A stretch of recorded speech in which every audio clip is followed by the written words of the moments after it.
Welcome back to the Locked On Diamondbacks podcast, a part of the Locked On Podcast Network. Your team every day listening to who? Always charismatic host of this podcast, Millard Thomas. I'm a multimedia journalist and I'm a graphic designer, so please go check out your website. Go check out my website, not your website, MillardThomas24.myportfolio.com. On there you can see all my latest work, from my packages to my articles to my photos and my graphic design.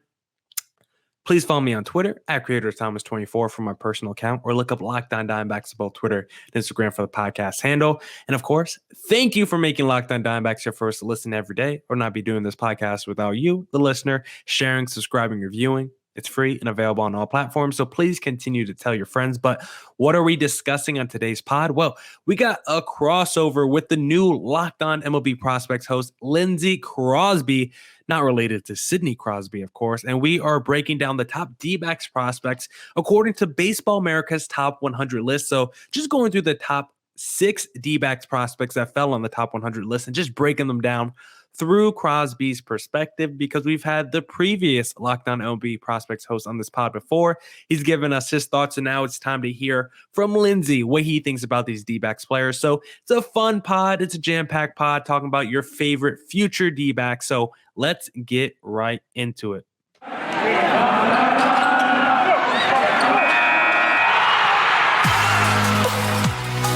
You are Locked On Diamondbacks, your daily Arizona Diamondbacks podcast, part of the Locked On Podcast Network, your team every day.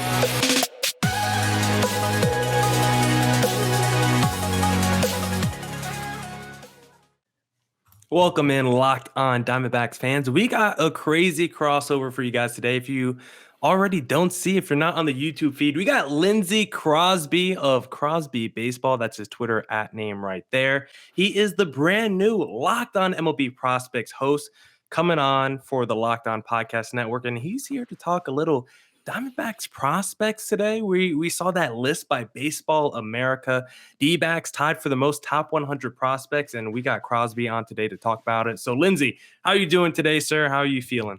Did the kids get to bed? Yes, the kids are finally down. One of them obviously super easy. One of them took forever to fall asleep. So but thankfully they're done. I'm here now. We can talk some baseball. How are you, Millard? I'm doing good. How old are your kids? Sorry if it's intrusive. No, it's I have a girl that's 6 and a boy that's 3, and the boy's a big baseball fan. So we were up playing, throwing the foam ball around in the playroom, and he didn't want to go to sleep because of that. He was all hyped up and excited. It's probably the only baseball we're going to get for a little while. Yeah, is that his favorite sport right now? Absolutely his favorite sport. Okay. This is a baseball household. Getting him ingrained in the culture early. I see we need younger fans, so hopefully he can drop that age ratio down to a couple years. Hopefully, being only 3 years old, 6 years old, pretty young. Yeah. So hopefully we could drop that age ratio down. But we're not here. We're here to talk about some other young baseball players. Maybe your son will be on this prospect list one day, but we're talking about the Diamondbacks prospects. We got 6 on the top 100, Lindsay. And I want to start at the bottom of this baseball 100 list, because the guy at the bottom I thought was kind of interesting, because I believe this man won minor league pitcher of the year for the D-backs system. That is Ryan Nelson. So what can you tell me about Ryan Nelson checking in at 96 on the top 100 list? How do you view Ryan Nelson? Do you think he can be a pretty high quality starter in the majors? Is he a reliever? What are the strengths of a Ryan Nelson? Okay, so Ryan Nelson to me is a guy, you can tell that he's new to being a full-time pitcher. He was a two-way player at Oregon, and then you picked him up in the second round of the 2019 draft. And I think his ceiling is a mid-rotation starter, a low 2, a solid 3. And it's because he's got such a great fastball. So people see 94 and they think in today's game that's not good enough, because everybody thinks about velocity. But that fastball has a lot of good movement to it. It has a lot of rise and carry on it. He can spot it high in the zone really well. And so it's a pitch that is a difference maker for him. And to go along with that, his delivery, very smooth, very repeatable. And it's something where I feel good about his ability to maintain that same movement on the fastball, 6 innings in, 7 innings in. He's not a guy that has to go max effort to get it to the plate that is really going to be capped as a reliever. He's a guy that can do this over and over again. He's got some other pitches. He's got an average curveball. It does pair well with the fastball. They tunnel really well, so it's a good 1-2 combo. His best secondary offering is the slider, and it's probably average at best right now. And then he's been working on a changeup for a while, and he finally settled on a hybrid circle change. So fringy right now, but he can control it, and that's what's important with a changeup. And he definitely, if he can develop some of these pitches, just kind of get them refined, he has the potential there to be a mid-rotation guy. Yeah, that's interesting because you brought up the velocity, because that's kind of like the biggest thing I'm watching for with these D-backs pitching prospects. Because when I look at the D-backs current roster, like I was going through this the other day on my pod, like they basically only have like 1 or 2 guys whose fastball averages like above 94.5 miles per hour. And it's like 95 miles per hour those 2 guys are averaging. So they don't have a lot of flamethrowers on this roster. Like you look up and down, it's the Bumgarners, it's the Merrill Kellys, it's the Tyler Gilberts. It's a bunch of guys throwing 89, 90 miles per hour on their fastball. A lot of guys trying to be ground ball pitchers or sinker ball pitchers. So for me, I want to see some more prospects that can throw a little bit more heat. Like the D-backs were dead last in strikeouts last season and strikeout percentage. So I want to see some more swings and misses. I want to see some more whiffs. So is that something that Ryan Nelson can still do, even though he doesn't maybe have the elite fastball? Like you say, he still has great movement. So is that something that can be a put away pitch on the MLB level? So as it is right now, it can be a put away pitch simply because it's so deceptive. And then I think he has the frame, he's 6'4", 190. He has the frame to put on, if he's intentional about it, to put on a probably good 10 pounds of muscle, bring him closer to, to about 200 or so, and probably add a tick or two to that fastball. I don't think he'll ever be a guy who gets up towards 100 or something like that, but a little bit more development. And again, too, just a little bit more experience. This is only his second second year being a full-time pitcher. And you could kind of tell because he struggled with his control for the last little while. He started to throw strikes consistently last year. And I think that's just a sign of how he's still developing as a pitcher. And he's not really a finished product when it comes to all 4 of these pitches. So I do think the fastball can pick up a little bit and can be a difference-making pitch. It's the question of, can he work out the secondary offerings to the point where he can be a solid starter? Or is he going to be limited to that fastball-curveball combo? And he is someone that's already older. I'm looking at it now, 23 years old, even though, like you said, only played 2 full major league seasons. He is someone that did graduate to the AA level this year and still had pretty good numbers, 2.52 in the high A, then graduated 3.51 ERA in AA. So is this someone being a little bit older, even though maybe his MLB experience is short? The fact that he is 23 years old, has a pretty good track record so far of success on the minor league level. Do you think it's possible we could see this guy maybe this season, late in the year, or do you think he's more of a 2023 kind of a guy? If he can show the front office that his ability to throw strikes is a permanent trait of his now and not a brief fluke from last year, then I absolutely think sometime after the All-Star break, you can definitely see him in Arizona full-time, taking the ball every 5 or 6 days. It's something where I would want him to either AA or AAA, depending on how he looks in spring training. Kind of make sure that the adjustments he made last year and those little bits of control he picked up, make sure that sticks. But then if it does stick, absolutely have him up by the All-Star break and let him finish learning on the job at the MLB level. Yeah, I'm hoping he could be a mid-rotation starter because his D-backs rotation right now is just not deep enough. And that number 5 spot in the rotation is going to be open for grabs. So I don't know. I don't think this guy's going to come out of spring training with the number 5 spot, but maybe later in the year, they do a little rotation of that number 5 starter, depending on how the season goes. This is another season where the D-backs are in last place. Then I could see that being a carousel at the end of the rotation. Maybe Ryan Nelson's one of the guys on the horses going around. So we'll see what happens with Ryan Nelson. But the guy he's behind, I was kind of shocked because, like I told you before, I thought he was the minor league pitcher of the year, but Blake Walston checks in at number 93 ahead of him on the baseball top 100 list. So what makes Blake Walston a better prospect than a Ryan Nelson? What are his strengths looking at him? So when you look at Blake Walston, I mean, first, he's a lefty, and, lefty pitchers that can get the velocity are just a little harder to find. So I think that's part of the reason why he's seen as a little bit of a better prospect. his stuff is there. His fastball sits low 90s, can touch 94, 95. His curveball it's inconsistent right now, but it has the potential to be a plus pitch. His slider's above average. His changeup, is arguably his worst pitch, and it's still average. And he's getting more trust with it. And he can throw all these pitches for strikes. And his control is pretty much above average. The issue with Blake Watson, why he's not higher on this list, is he doesn't quite have the mental makeup and the conditioning that he needs to be an MLB starter. His stuff, as it continues to develop, and keep in mind, he was a prep draftee in 2019 in the first round. So 6'5", 195, but a younger guy, still has physical development to do, and just needs a little bit more maturity to it as well. We saw during games last year, his fastball velocity drop, and then over the season, his fastball velocity dropped from month to month. And it's kind of it's a side effect of him not having a consistent and good routine between starts and not having the conditioning where he needs to be. His command, his velocity, his ability to spin the ball, to feel the pitch, all of that is like number 2 starter quality. His stuff is there.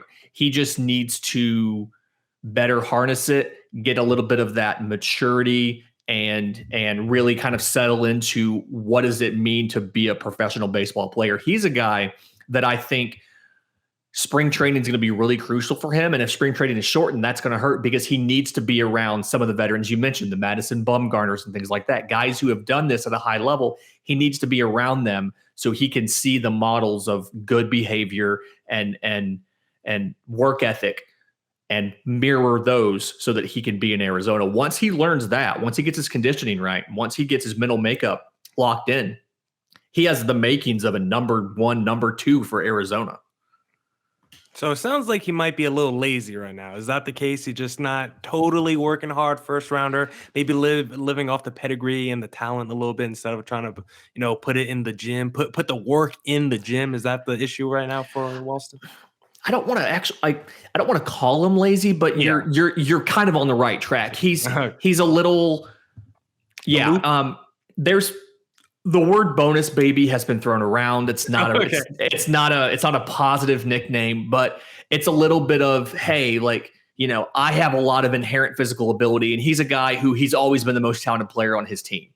And you see some guys, and when they get into professional sports, have the wrong mentality when that's been their background. And he's a guy, like I said, he's young. I think he's 20 right now. Maybe I think he's 20, about to turn 21. And so I think he just needs a little bit of growing up. And I do think spring training and another full season around some veterans will do him some good. Yeah, and lazy is probably too strong a word. He might just be a guy that has rested on his laurels because, like you said, he's been the most talented pitcher. Like we see this in other sports, a basketball player of the name of Luka Doncic comes into the league fat because he's one of the best players in the NBA, and he just takes the offseason off. So that could have been the same thing for Walston. He just kind of rested on his laurels so far throughout his career. But when you look at him, do you I guess you've said you think he can be a number 2, number 1 starter. What do you think is the more realistic path for Walston? Do you think it's more of a number 1, or do you think it's probably more of a number 2? Being a lefty, being able to hit 94, 95, if he can, as he continues to develop, and I'm projecting a bit here, but putting on a little bit of weight and getting a couple more ticks on the fastball, if he can get that fastball, instead of sitting low 90s, if he can get that fastball to consistently sit 95, with the ability to reach back and get more from the left-hand side, I think he has the potential to be a number 1. And at this point, it's all up to him. He is in charge of what happens to him, and it's based off of his work ethic. It's based off of his between starts routine and what he chooses to do. But he absolutely has the tools to be a low-end number 1. We're not going to call him one of the 5 best pitchers in baseball, but he'd probably be considered one of the 30 best pitchers in baseball if he gets his head on straight and commits to doing the work. So it sounds like he needs to put on some weight, and it sounds like he needs to get some protein in him. And Lindsay, do you know where the best place to get some protein is? Built Bars. That's right, Built Bar, because it's the new year. So that means New Year's resolutions. If yours is about getting fit or eating healthier, make sure you include Built Bar in your plan. Built Bar makes it easier to stick to your New Year's resolution. is covered in 100% chocolate, soft and easy to chew, low calorie, low sugar, high protein, and high fiber. Is great for that keto diet. Just go to built.com, use promo code LOCK15 to get 15% off your next order. Promo code LOCK15 for 15% off at built.com. And Lindsay here, we got a few more guys on this list that I want to discuss. And this next guy is someone that D-backs fans are already kind of familiar with because he's already made his major league debut, and that is Geraldo Perdomo. I believe I said his name right, who debuted this past season. He was all right. I mean, 258 average, 800 OPS, but again, only 31 at bat. So it's not like we got to see a large sample size from Perdomo. He checks in at number 89 on the top 100 list for Baseball America. But when you look at Perdomo, how do you project him on the major league level? What are his strengths as a player? So his strengths definitely his defensive ability. He's a no doubt shortstop. So when you're looking at prospects, and I believe I had this conversation with Josh Neighbors of Locked On Nationals, I want to say last Wednesday, if you want to go back and check your podcast feeds, everybody. But when you're looking at prospects, there's a disproportionate number of prospects at shortstop. And usually because prep baseball and then international baseball, with the youth, which Perdomo was a 2016 international free agent, you put your best athletes at shortstop and at center field. And so whenever we're looking at a prospect, we're always trying to figure out, are they going to stick at shortstop, or are they going to move to a corner infield? Are they going to move to second? Are they going to move to the outfield? Perdomo is definitely a guy that can stick at shortstop. Defensively, he can make all of the routine plays and he can make the tough ones. He's got soft hands. He's got like an above average and accurate arm, so he can make all the throws. He definitely has what it takes defensively to play at the major league level. The question we have on him is his bat. Well, how much more development is he going to do at the plate? And it's something where he's got a good eye. He's got good contact skills. He just doesn't make quality contact. He's kind of a soft hitter, and he has a limited ability to drive the ball. We kind of look at, last year he made some adjustments, and we saw him, I think it was after he got sit back down, he made some adjustments, and he showed a little bit more pop in his bat. But the question is that going to stick? And even if it does stick, I don't think he really ends up being much of a power threat. He's going to be probably a league average, maybe a little bit better contact hitter with fringy power. He can drive it into a gap, but he's not going to be a threat to put him over the fence every time he comes up to bat. And so the question is, can he consistently put the bat to the ball and make quality contact? And we just haven't seen enough of that yet to move him up from somewhere like 89th on the list. So is he basically the next Nick Ahmed then, a guy who can play lead defense for you at shortstop, but might be a little bit of an offensive liability in your lineup? I think I think Nick Ahmed's a good comp for him as he stands right now. He has the ability to go past that if he can take some of the adjustments from last year and it turns out that they actually stick and it wasn't just a run of good luck he had. But Nick Ahmed's a good comp for him as he is a player right now. I think that defensively, he's as good, if not better, than Nick Ahmed. Offensively, kind of profiles the same as far as kind of a offensive liability. He can make contact, but he's not going to do much with it. What do you think of his speed, though? Because I think I could stomach maybe a low average or whatever, but if he got on base and was able to swipe a few bags, because looking at his minor league numbers, he has a couple seasons where he has 20 plus stolen bases, but again, it's the minor league, so some of those numbers are inflated. So do you think he has plus speed to maybe be a 20 to 25 stolen base guy on the MLB level? So when you look at him, his success rate on stolen bases is just under, what is that, 75% or so? Oh, it's terrible. Yeah. I think that he's a guy who can pick and choose his spots. I don't think he's going to be a threat to stealing everybody, but I think he's a guy where situationally he can do that. You're going to use him a lot in stuff like hit and runs. You're going to have him taking off, and moving from first to third on a single to left or single to right, but I don't necessarily think he's going to be a huge stolen base threat. If he can develop a little more speed, I'd feel better about his ability to contribute offensively despite having low power. Not quite there yet, but he still has potential. Again, he was signed in 2016 as a 16-year-old. So he's just now getting to that 21, 22, age where he can improve a little bit more before he finishes filling out. Yeah, and these defensive shortstops that can't really hit, like, they usually stick around in the league for 10 to 15 years. When you look at the Nick Ahmeds and the Jose Iglesias, like, those guys are always going to be valuable to the World Series contenders who can, mash their way through the playoffs, but might need that last defensive piece. So maybe he's someone that the D-backs end up trading down the line. Maybe you package him with the little Blake Walston, a high potential kind of guy. Then you get a surefire, high floor guy with Geraldo Perdomo. Maybe bring back an interesting guy. I don't know. Just throwing it out there. But next up on the list, who checks in at number 32, way higher than number 89. And this is a guy that I think D-backs fans are very excited to see, probably the most excited to see since Dalton Varsho, I want to say, because it seems like this man will be on the MLB level pretty soon, and that is Alec Thomas, after basically just coming home with like the MVP award for the minor league system, going to the All-Star game in the minors. Like, this guy had a season to remember down in the minors, and when you look at him, he's a smaller kind of guy, 5'11", 175, not a huge frame. But do you think he can be a stud on the MLB level? What kind of player do you think Alec Thomas can be?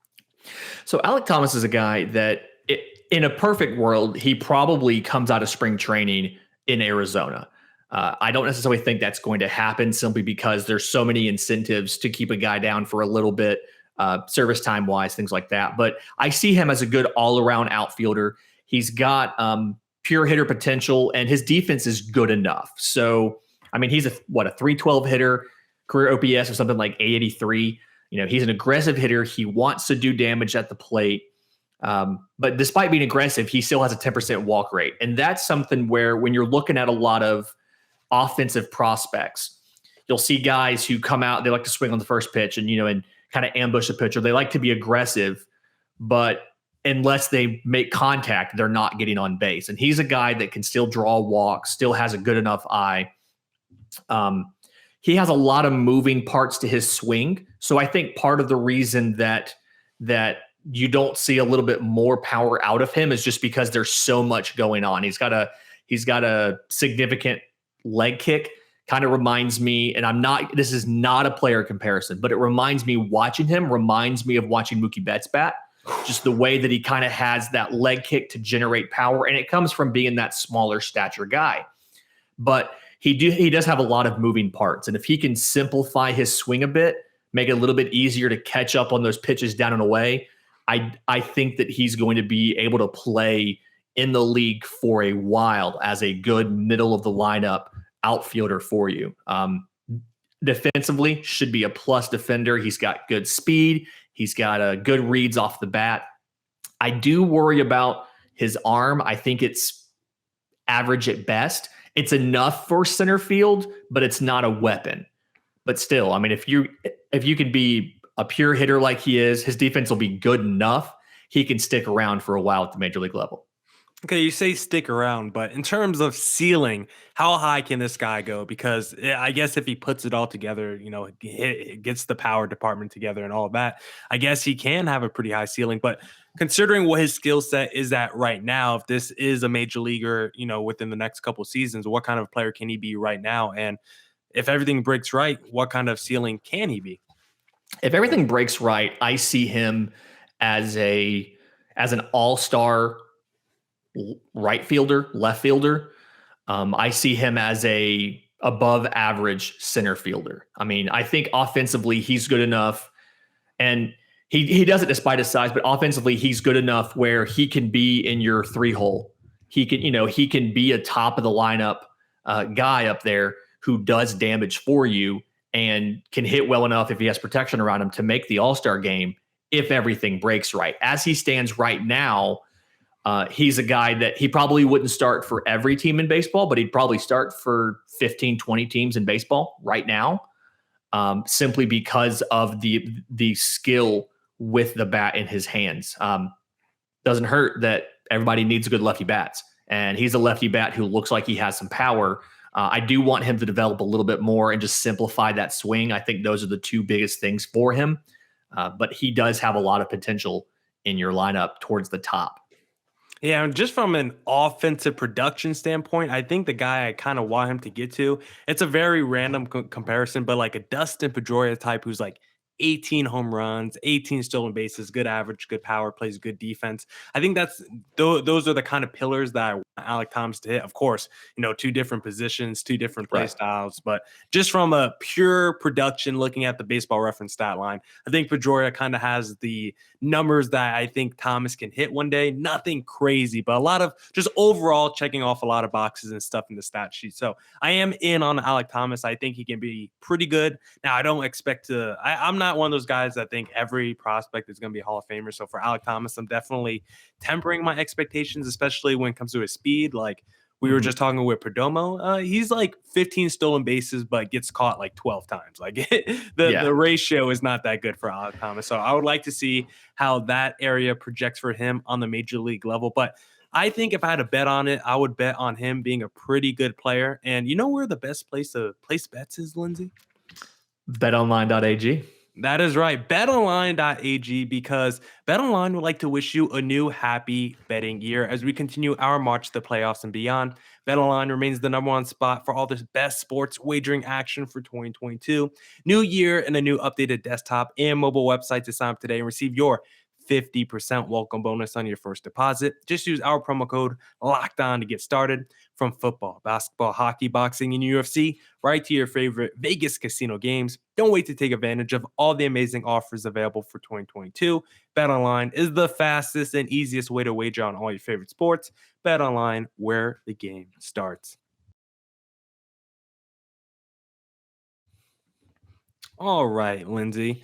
Now we're finishing up the top 100 list according to Baseball America. We are now in the top 30. Alec Thomas was 32. We are now at number 29, and checking in next is the D-backs first round pick from this season. He's already got a lot of hype around this guy, and that is Jordan Lawler. So this is someone that's getting crazy comparisons. People are expecting him to be a future superstar shortstop. Like, I don't know. Let's see this guy a little bit in rookie ball first, or, high A before we make any proclamations about the guy, because I think he tore his shoulder before he was even able to play, a game, a pitch in the minors. So what do you think about Jordan Lawler? Are the expectations real for this guy? Does this guy really have a superstar kind of a ceiling? What do you think of when you think of Jordan Lawler?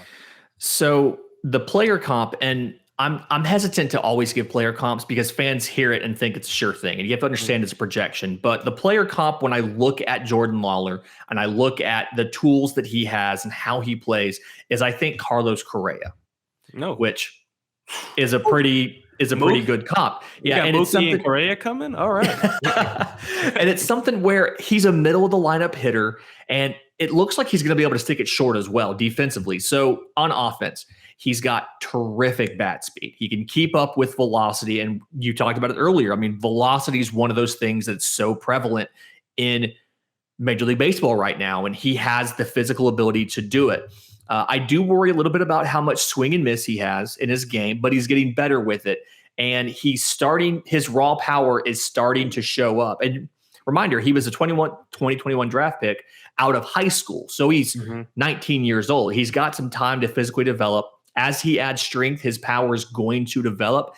I don't think he's ever going to have plus power. He's never going to be known as a slugging shortstop who hits 35 home runs, but he's got great gap power. He's going to be able to drive the ball to all fields, and he's going to hold his own middle of the lineup. I could see him as a great fit in like your 5-hole, giving protection to your cleanup hitter. You don't want to walk the cleanup hitter because he's going to be able to take care of it. Defensively, surefire shortstop, good hands, good range, good footwork. His arm is fantastic. I mean, his arm it's almost plus. He could play that arm would play great at third, but he's got the accuracy, the finesse, and the body control to still stick it short. He can make all of the plays. He can make them look easy. And so he doesn't have to move off of short unless you want him to. You may decide that similar to that moving him to third would be a better way to take advantage of his arm. And he's a guy who could do that. He has this, the ability in his frame to put on some weight and develop the power if you decide you want him to do that. But as he is right now, he can play short. The questions I have with him is pretty much injury concerns. You mentioned it. He tore his labrum in his non-throwing shoulder.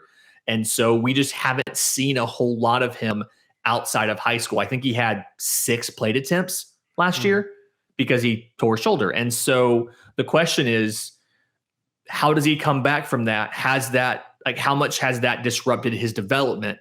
And then how long will he need to recover the physical gains he would have gotten had he not been injured? Yeah, I think I'm okay with the injury right now, just because it was so early in his MLB career. Like, it was even before any development really could have started. So I don't think I'm really too concerned with the injury, especially I discussed this on a pod the other day, like injuries with the modern athletes. Like, I'm just not as concerned as I used to be, like torn Achilles, Tommy John surgeries. Yeah. Like, all these athletes come back nowadays, and a lot of times they're even better post-surgery or whatever, if they're still young enough and taking care of themselves, of course. They're like 36 and they get Tommy. Yeah, one catastrophic injury I don't necessarily worry too much about. And so a guy like him, I mean, a torn labrum is almost by definition a catastrophic injury. Now, non-throwing shoulder makes it not as big of a deal.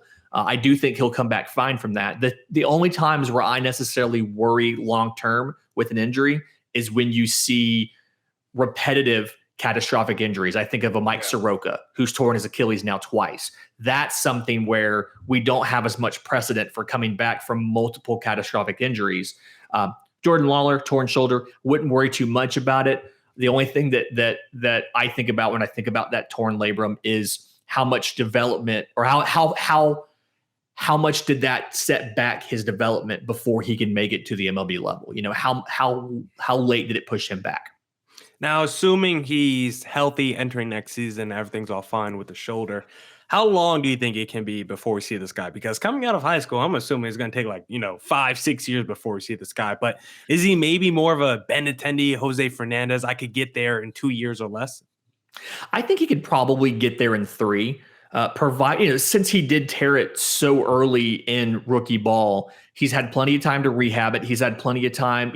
He should come back stronger than he was before, and that might help with some of that power that we talked about. And I think provided that he did a lot of the extra work in the weight room, and from everything I've heard, he's the kind of guy that would do that. I think he can be there in 3 years. I would expect him to spend time in both low A and high A this year. And if everything goes well, get a promotion towards the end of the season to Double A. And then after that, if that happens, I can see him in 3 years breaking spring training with the big league club. Okay.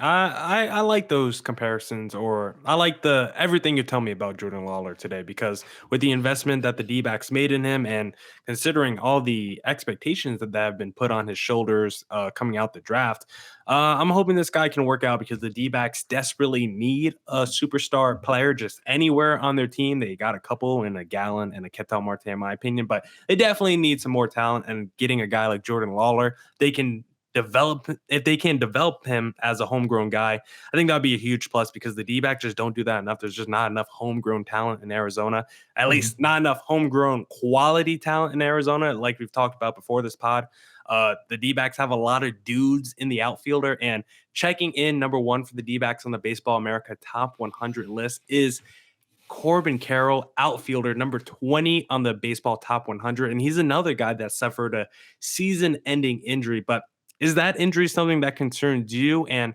just overall, as a player, Corbin Carroll, how do you view him? Is he the next superstar outfielder for the D-backs, or is it, let's temper our expectations a little bit because he might be Adam Eaton?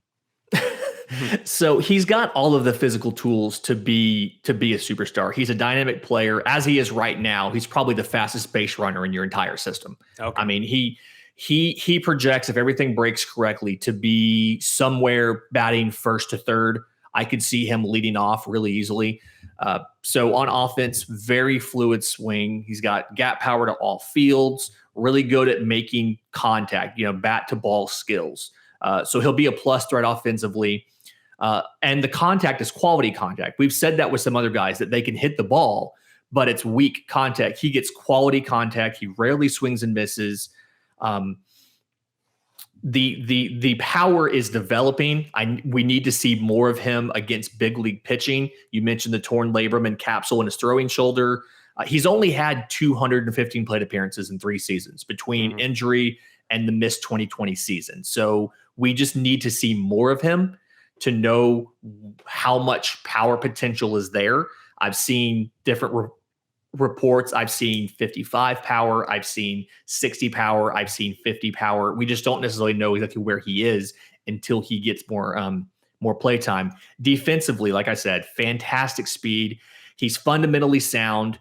He can cover ground well enough where he can be a plus center fielder, but his arm isn't where you need a center fielder's arm to be. So I would look at him to be one of those corner outfield staple kind of guys for you, probably playing a left field.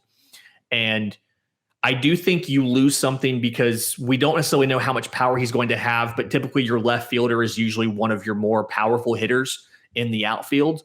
And I don't know if he's going to do that, but the potential's there. We just need to see more of him. Like I said, 215 plate appearances in 3 years. The comp I really like to think about is a Johnny Damon or Jacoby Ellsbury. I mean, really good defensively, key parts of your team, not always a power threat, but can hit the ball out of any ballpark. Just not somebody who does it 35, 40 times a season. So he's number 20. I think rightfully so. He's a very talented player defensively and offensively. The only question I have is, what is he going to do power-wise once he comes back? And he seems like mentally he's a guy that is focused on being a professional. There's been reports about after he had his shoulder surgery, he was actually seen at Diamondbacks games, sitting back behind home plate, sitting with members of the team, discussing strategy, discussing plays. He also took college classes. So mentally, he seems to be invested in how can I be a better player? How can I be a better professional? So he has the work ethic to get there. I just think he needs some time to recover from the injury, put on a little bit more weight. He's a little undersized at 5'10", 165, and just develop that power. And he's going to be a top of the lineup guy for possibly a decade in Arizona. So how is he ranked so high then if he's had such little opportunity so far on the major league level between the COVID shortened season and the injury? Like, did he just flash that much in rookie ball? Is it back to what he was doing in high school or something like that? Like, what are the scouts seeing that's like, all right, this guy Corbin Carroll, he's a future star, even though we've barely seen him in the minors? Yeah, I mean, he's like I said, he's not hit a lot, but when he was playing, 316 batting average, 970 OPS. I mean, he's shown he only hit 4 home runs, but he's shown that he has almost elite offensive ability. And a lot of it is based off of, we're still kind of looking at some projections from what he was in high school. And then we're trying to look at what limited bit of him we've seen in professional baseball. I think that's why he's rated so high, is because kind of a lack of information, but everything that we do have for the most part is good other than that power question. So that's why he's so high. And I think from what I've seen, I think that's warranted. I think his spot in the rankings, that number 20 spot, is warranted. He's a good player. We just have that question about what's his power going to do because he's been injured, because we lost a season, and it's not really any fault of his. It's not like it's no fault of his. He threw, he tore the labrum hitting a home run, which is wild, especially for a guy who hasn't done it a ton, but it's really not his fault that we have these questions. But I think 20 is a good spot for him, because if you add that power component in there, if he becomes a power threat, he's one of the 10 best prospects in baseball. If he And I was just going to say, I love the comparisons that you gave for him in a John Damon and a Jacoby Ellsbury, because I think Damon might be the more, I guess, higher upside, the higher ceiling of the two, just because Damon had that power potential in that power department. Jacoby Ellsbury really only had that one season. But even if he's just a Jacoby Ellsbury, like, that's an elite defensive player. That's a guy who, 40 to 50 stolen bases a season, high average, get on base a good amount of time. So if he ends up being either one of those two players, I would love that. The D-backs, I think, desperately need a table setter, someone at the top of the lineup that can, create offense, get on base, steal some bags, score some runs. And they just been missing that the last few years. So I think Corbin Carroll and Alec Thomas, they seem like two guys that could just slide right into that 1-2 spot. And then maybe in the future, you have Jordan Lawler as your number 3 hitter who might have a little bit more upside in the power department. So I'm pretty excited for these top D-backs prospects. Now, I want to keep my expectations low for all of them because when it comes to prospects, I'm like the anti-prospect guy at the Locked On Podcast Network. Like they're just too big of a gamble and risk for me. Like I'll rather be Dave Dombrowski and just trade prospects for ready-made stars. I think that's the best philosophy you can have. So right now, I'm going to keep my expectations low, but I like a lot of things you said. We're getting Carlos Correa, we're getting Mookie Betts, and we're either getting Jacoby or Johnny Damon. So the D-backs got 3 superstars coming in the next 3 years, and it sounds like we should be pretty excited about D-backs baseball in Arizona. You guys call Bet Online and put money on the Diamondbacks futures. This is the 2026 World Series team, baby. That's what we love to hear. I'm going to make that the headline of this video. I got to get like a little snippet of this video and post that. 2026 champs, baby. Lindsay Crosby, where can the listeners find you because you're new here at the Locked On Podcast Network. So where can the listeners find you?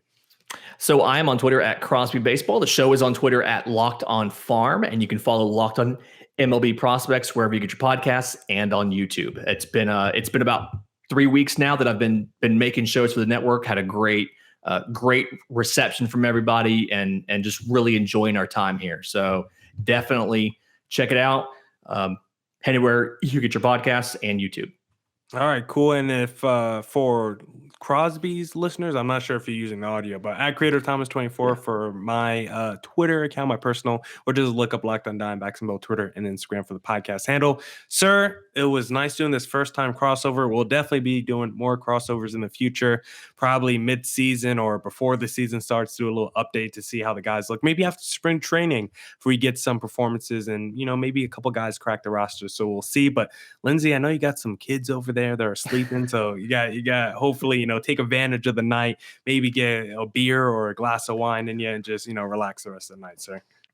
That's it for this edition of the Locked On Diamondbacks podcast. Thank you to everyone who tuned in to today's edition of the Locked On D-backs podcast. Thank you to Lindsay Crosby for making some time for this crossover. Thank you to everyone who tuned in. Thank you for making Locked On Diamondbacks your first listen every day.